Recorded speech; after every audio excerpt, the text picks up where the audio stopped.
Hello tout le monde, alors aujourd'hui je vais vous faire une vidéo bilan lecture. Le bilan lecture de fin mars et puis enfin je vais vous dire mes coups de cœur ou mon coup de cœur ou enfin s'il y a. Alors nous allons commencer tout de suite. J'ai 6 livres à vous présenter, à vous faire un point lecture, mais aussi à vous présenter auquel cas vous ne les connaîtriez pas.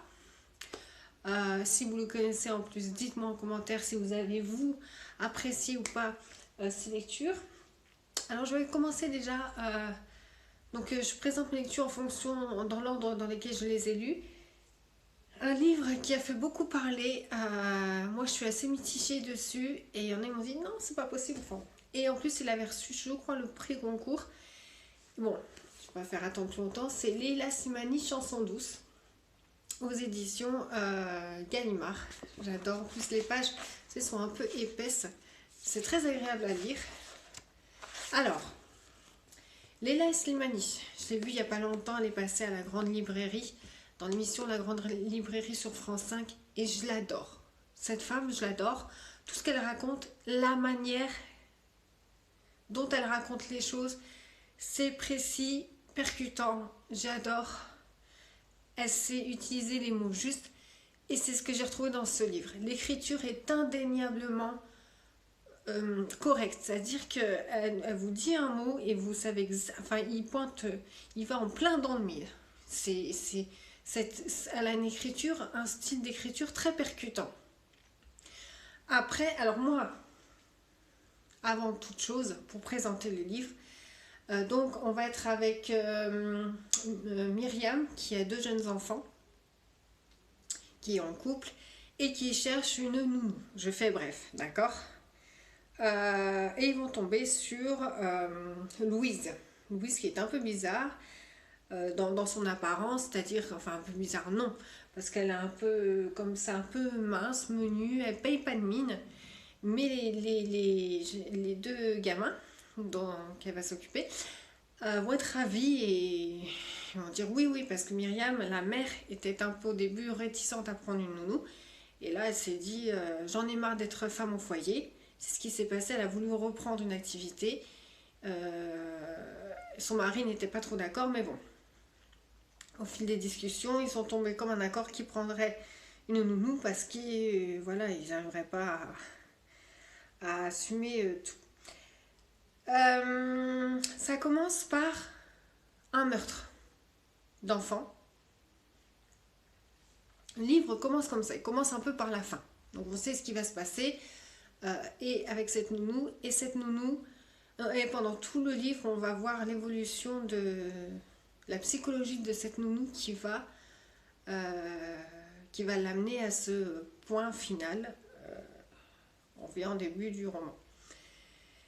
Moi, comme je vous ai dit, l'écriture de Leila Slimani et son contexte, c'est même pas pour compenser mon avis d'après, c'est vraiment, j'adore son écriture.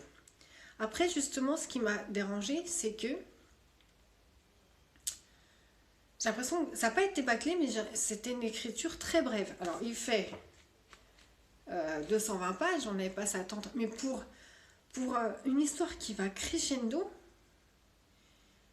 qui part où tout va bien avec cette nounou et tout, elle est gentille avec les gamins et tout ça, et puis petit à petit elle va arriver, on la voit un peu plus s'assombrir, la psychologie n'est pas assez poussée, c'est ce qui m'a gênée dans ce livre. Et tout le monde était, même ceux qui l'ont aimé, ont été d'accord avec ça.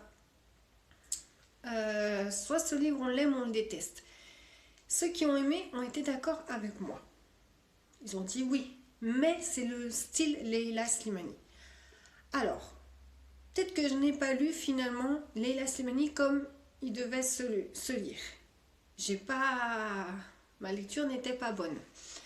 C'est mon premier roman de cette autrice, donc il paraît que le nouveau qu'elle vient de sortir, Le Pays des Autres, je crois, c'est le même genre d'écriture. Forcément, c'est son style d'écriture, hein, elle va pas changer. C'est la même chose, donc peut-être que maintenant je lirai Leila Slimani sachant ça, sachant que son style d'écriture c'est ne pas aller au bout des choses et c'est fait exprès. C'est juste choisir des mots percutants qui vous cinglent le visage comme ça, sans aller chercher plus loin. On y voit le fond et du problème. C'est vrai que c'est bien amené, on cerne bien les personnages. C'est pas une lecture immersive. Il faut juste être conscient de ça, et je pense que j'aurais peut-être plus apprécié le roman si j'aurais su ça. Parce que là, je me suis dit, ouais, d'accord, ok, il se passe ça, ouais, ça se dégrade un peu, et il arrive ça. Ouais, bah ouais. Mais en fait, non. Faut... Je sais pas comment expliquer, c'est juste les mots qu'il faut prendre comptant et ne pas se dire, ouais, la psychologie des personnages. Non, Leila Slimani, je pense qu'elle a voulu juste démontrer un fait de société. Il y a beaucoup de thèmes abordés finalement, les, les relations humaines, les échelles sociales, etc., dans la société, etc. Elle a juste voulu montrer ça et faire un truc violent et bref, en fait. C'est violent dans tous les sens du terme. Ça vous percute. Après, voilà. Moi, j'en reste mitigée et c'était une lecture moyenne. Alors, ensuite, et ben là, je vous parle de mon coup de cœur. Mon coup de cœur de cette... de fin mars, en fait. Un classique. Frankenstein de Mary Shelley. Donc voilà. Donc on est avec Victor Frankenstein, qui est l'inventeur de cette créature. C'est un homme en fait qui est fan de science et de philosophie. Il prend des cours, etc. Puis un jour, dans sa frénésie, sa folie d'apprendre encore plus et encore plus, il décide et il crée, il va au bout de son envie, cette créature qui est Frankenstein, mais Frankenstein, mais non. Frankenstein, c'est l'inventeur. Cette créature qui n'a pas de nom. Mais cette créature, du coup, est plus géante, plus que n'importe qui. Et voilà. Donc, ça va faire un peu... je suis perturbée parce qu'il y a eu un bruit. Voilà. Donc, une créature qui est un peu plus géante et qui ressemblera plus à un ogre qu'un être humain. Enfin, qui est grand, qui dépasse les 2 mètres. Et voilà. Et en fait, moi j'appelle ça un conte macabre. Mary Shelley nous a sorti là un petit bijou. Déjà, c'est écrit, c'est la littérature du 18e, 17e siècle. 17e siècle, pardon. On est dans le 17e siècle. Déjà, c'est très joliment écrit. On se nourrit des mots. Là, c'est des phrases. Vraiment, c'est vraiment des phrases où c'est vraiment immersif pour le coup. C'est imagé de fou. Et c'est en fait un conte qui mêle le macabre à la poésie. Voilà, je retrouve un peu ce truc de même que dans Le Parfum de Patrick Süskind, je sais pas comment on dit.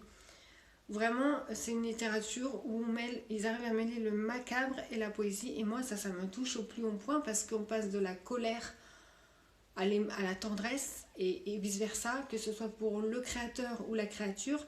Parce qu'en fait, le thème de ça, c'est la différence, le rejet, l'handicap au nom de la société, des autres. Et voilà, j'ai adoré. Je l'ai pris aussi en boutique d'occasion parce qu'on disait que c'était un classique. J'ai dit, allez, je vais le prendre. Et franchement, je ne suis pas déçue du tout. Je ne me suis pas ennuyée une seconde. Je suis tombée amoureuse de ce bouquin. Vraiment, je le relirai. Je le garde dans ma bibliothèque. Si vous ne l'avez pas lu, lisez-le. Parce que Mary Shelley nous dévoile là, bien sous métaphore de cet inventeur et de cette création, tous les problèmes, tous les travers de la société, tout simplement. Et oui. Jusqu'où ça peut aller, ce rejet des autres? Quand on est une bonne personne, a priori, et à force d'être rejeté, mais comment on doit réagir? Qu'est-ce qu'on fait, en fait? On reste comme ça ou on se rebelle un peu? Bon, voilà. C'est tout le dilemme de ce bouquin, et c'est tout simplement un pur bijou. Ensuite, j'en ai beaucoup entendu parler de ce livre et j'ai été beaucoup déçue. Le 5e jour de Maud Tabachnik aux éditions Albin Michel. Donc voilà. Donc on est à New York et alors c'est la ville, ils le disent, la ville la plus parano du monde. C'est vrai, c'est la ville de tous les vices. Et il sévit un serial killer très dégoûtant. Si vous aimez le gore, lisez le 5e jour. Ah ben, je vous le dis, hein, parce que là vous serez servi. Franchement, à part ça, il n'y a pas d'histoire, c'est juste ça. Par contre, je me suis pas ennuyée. Bon, il fait 300 pages, j'ai lu jusqu'au bout, mais c'est des thrillers. Voilà, les thrillers, en fait, on les lit comme ça, hein, ça se lit. Les thrillers d'aujourd'hui, il n'y a pas besoin de réfléchir, c'est broum, et t'aimes ou t'aimes pas, quoi. Il n'y a pas de demi-mesure. Donc c'est basé sur une histoire vraie. Il y avait ce serial killer qui donc tuait des gens et les cuisinait ensuite, mangeait leurs petits organes, n'est-ce pas? Il les cuisait comme ça, il se faisait la popote. Je vais pas aller plus loin. Donc voilà, moi ça me répugne un peu tout ça. Donc voilà, ça me répugne. Et donc il y a un policier et ce policier il enquête sur cette affaire jusqu'au jour où le tueur décide de se mêler un peu plus des affaires de ce policier, sachant qu'il s'occupe de lui.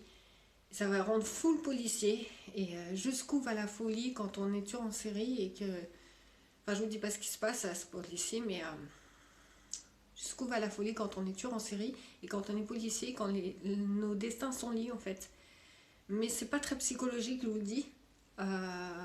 C'est plus sur les faits de ce serial killer qui était atrocement, horriblement terrible. Voilà. C'est tout. Il n'y a pas pour moi de grande surprise. Ensuite, alors là aussi j'ai été déçue. Et je ne pensais pas parce que j'adore les romans d'anticipation. Les Fils de l'Homme de P.D. James. Ils en ont fait un film. D'ailleurs, j'avais vu le film à l'époque, c'était sous le nom de Le Fils de l'Homme. Où, on est en 2021.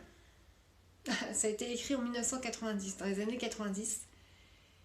Et donc, l'autrice a imaginé qu'en 2021, n'est-ce pas? C'est drôle. Ça, c'est drôle de lire des romans d'anticipation. Je sais pas vous, dites-moi. Moi, je trouve ça drôle de lire des romans d'anticipation d'il y a...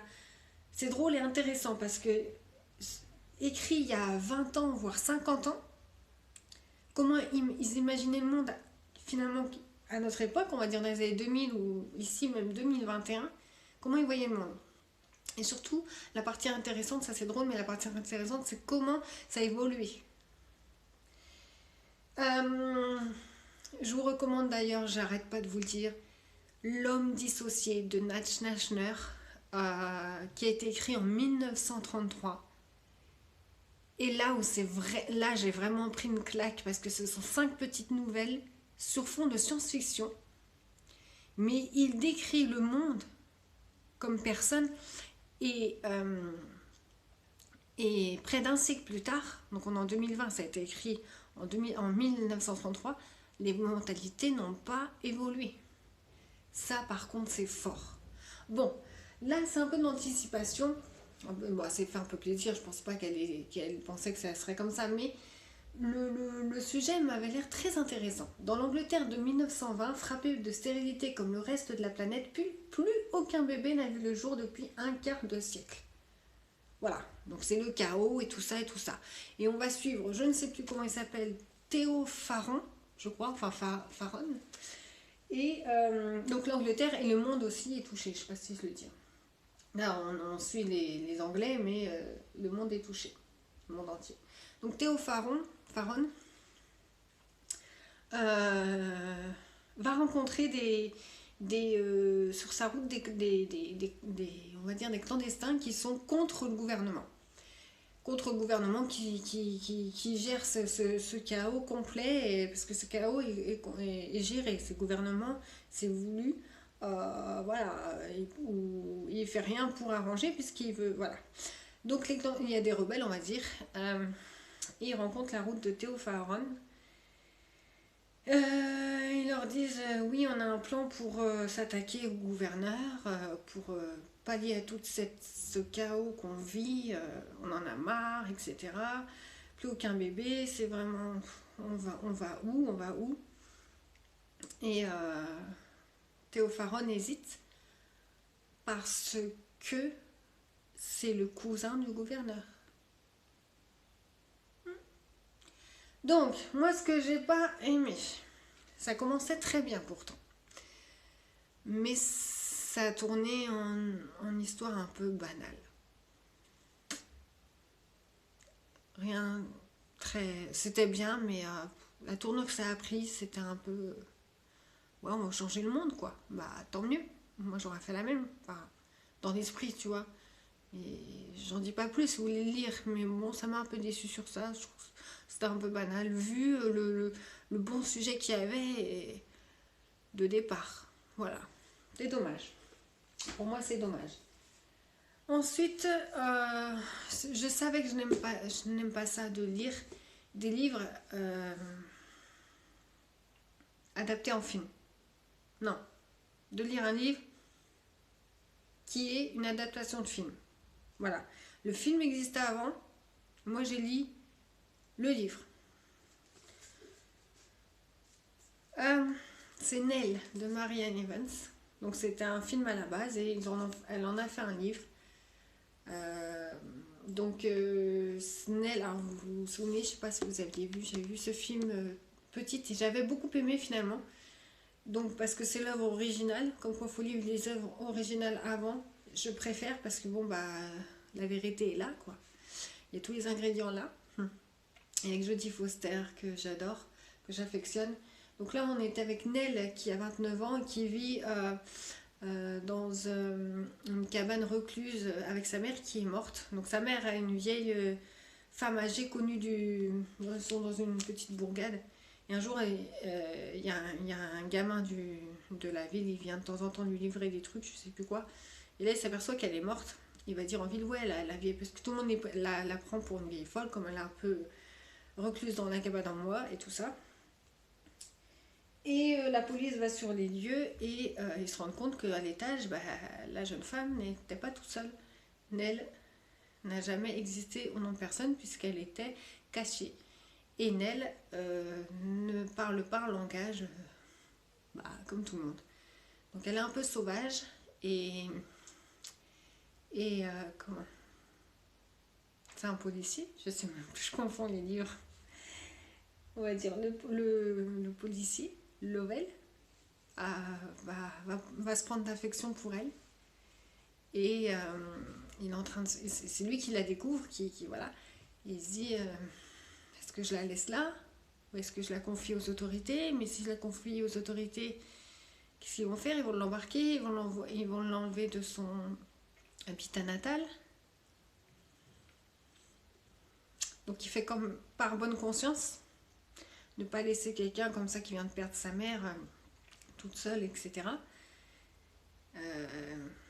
Par bonne conscience, il va appeler une collègue à lui qui est psychiatre, Olsen, je sais plus son prénom. Elle, par contre, va dire ouais, mais il faut l'emmener dans un hôpital psychiatrique, elle a besoin de soins et tout. Enfin, vous voyez la bataille. Donc c'est voilà, c'est est-ce qu'il faut s'occuper d'elle? Est-ce qu'on en fait une bête de foire? Est-ce qu'on gagne de l'argent dessus? Ou est-ce qu'on la laisse voilà, opposée au côté authentique? Voilà, est-ce qu'on la laisse chez elle, là où elle a l'habitude d'être, mais elle n'évoluera jamais? Voilà, c'est encore un livre sur la différence. La moralité ou pas va l'emporter. Par contre, alors c'est une belle histoire, mais comme je vous dis, ça a été pris d'un film, c'est pas développé à 100% et il manque des éléments. On est sur c'est comme un résumé du film en fait, mais c'est tout. C'est dommage parce que ça, en roman bien développé, ça aurait pu faire une très très belle histoire et très émouvante et très poétique. Mais là, c'est un peu survolé quoi. Voilà, c'est dommage. Donc c'est une lecture très légère. Et puis, je vais finir avec La femme aux fleurs de papier de Donato Caresi. Alors Donato Caresi, c'est le deuxième que je lis de lui, j'avais lu Le Chuchoteur, j'avais adoré, il m'avait fait froid. C'est une lecture très spéciale. il laisse une empreinte. C'est-à-dire qu'il ne fait pas simplement peur, pardon, dans le chuchoteur. Donato Carrisi a cette faculté, en tout cas pour moi, je ne pense pas être la seule à le penser, à laisser une empreinte. Je sais pas, il a une écriture. Moi, je vais dire bizarre parce que j'ai pas les mots. Quand on sait pas ce que c'est bizarre. Mais c'est pas qu'il m'a fait peur, il m'a fait froid dans le dos, vraiment. Moi, je suis fan de Stephen King. Stephen King ne me fait pas cet effet-là. Donato Carrisi a vraiment un style à lui. Et je l'ai découvert donc ici. Ça, c'est un one-shot. Donc là, on est avec... alors, je vous dis le prémisse du truc. La nuit du 14 au 15 avril 1912, le Titanic sombre au beau milieu de son voyage inaugural. Un passager descend dans sa cabine de première classe, revêt un smoking et remonte sur le pont. Au lieu de chercher à sauver sa peau, il allume un cigare et attend la mort. En fait, ce livre,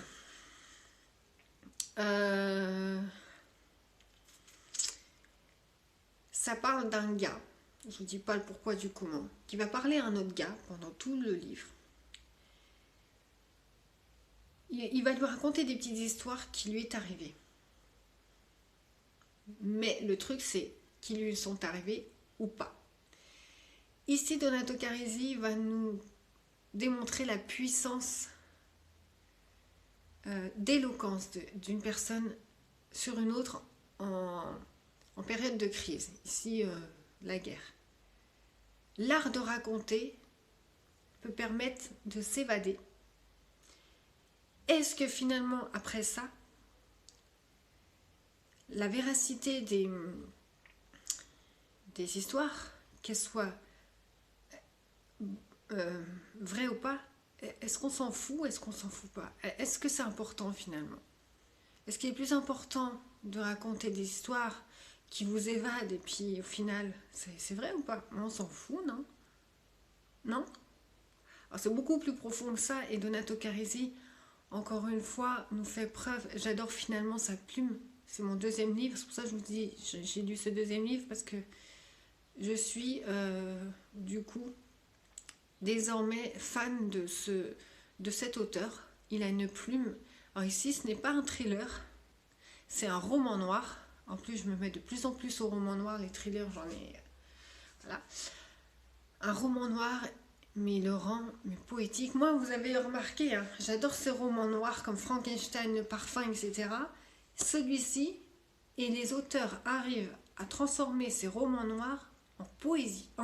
Pas en poésie, mais en quelque chose de très poétique.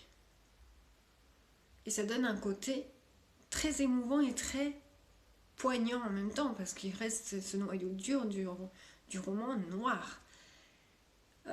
Moi, j'ai pas noté les citations, je les ai mis sur Insta, mais c'était sur le coup, mais j'ai pas noté. Mais enfin, il a dit des choses tellement belles, mais lisez-le, je vous le recommande vraiment. C'est vraiment un petit livre, même si vous n'êtes pas... il fait 200 pages. Même si vous n'êtes pas adepte des romans noirs, lisez-le. C'est pas, vous n'allez pas déprimer, au contraire, après ça. Mais c'est tellement bon de lire ça, tellement bon. Tellement bon, je vous dis, c'est l'espoir même, en fait. L'espoir même de ces livres vous donne un baume au cœur. Vraiment. Très bien. Très, très bien. Eh bien... Alors, ça aurait pu être un coup de cœur, mais non, parce que, vous savez, les coups de cœur, c'est personnel, on ne sait pas d'où ça vient, il manque ce truc. Ça n'altère en rien à ce que je viens de dire, mais les coups de cœur sont souvent personnels, il y a cette étincelle, il y a ce match entre c'est comme les êtres humains, entre relations, il y a des êtres humains il y a des gens que tu vas aimer de fou, apprécier de dingue, mais il n'y a pas le feeling qui va faire que ça va être une relation spéciale. Et ça aurait pu, mais le seul coup de cœur, justement, où vraiment je suis tombée amoureuse, voilà, c'était encore plus haut dans le level, c'est Frankenstein de Mary Shelley. Donc le seul coup de cœur pour tout ce mois de mars, par contre, c'est Frankenstein, ce classique. Et j'adore les classiques, donc je suis ravie. Pour vous, je mettrai à lire ces deux livres, ces deux petits livres. Voilà. Voilà. Alors encore, si vous voulez découvrir les romans noirs, il n'y a pas que du sombre. Il y a aussi matière à réflexion. Et vraiment, c'est très émouvant. Très bien écrit. C'est ce qui compte. Voilà pour ce bilan lecture du fin mars et ses coups de cœur, pour le coup, 1 pour le mois de mars tout entier.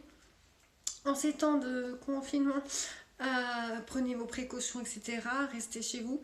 Par contre, justement, il n'y aura pas de book haul forcément. Donc la prochaine vidéo sera, je pense, je vais sortir... L'autre jour, je vous avais fait une vidéo sur... j'ai sorti mes pavés de ma palle. Et là, je vais sortir les tomes, mes premiers tomes des sagas à lire. Voilà, tout simplement. Je vais faire ça. Ma prochaine vidéo, il y a des poussières qui... Oh, sera ça. Sera les tomes qui sont... Enfin, les... Oh, j'en veux pour les tomes. Les sagas qui sont dans ma bibliothèque. Et voilà, je vais vous les présenter. Moi, je ne les dirai pas tous, mais je vais en lire quelques-uns. Là, il n'est pas là. C'est pas grave, il est là-bas. Je suis en train de lire Dôme de Stephen King, le tome 1. Donc déjà, voilà. Bon, et ben moi, je vous... Donc je disais avant que ça affiche, je me dépêche parce que mon téléphone chauffe. Voilà, donc pour ce bilan lecture, vous prenez soin de vous. Voilà, envoyez-moi en commentaire vos avis sur ces livres.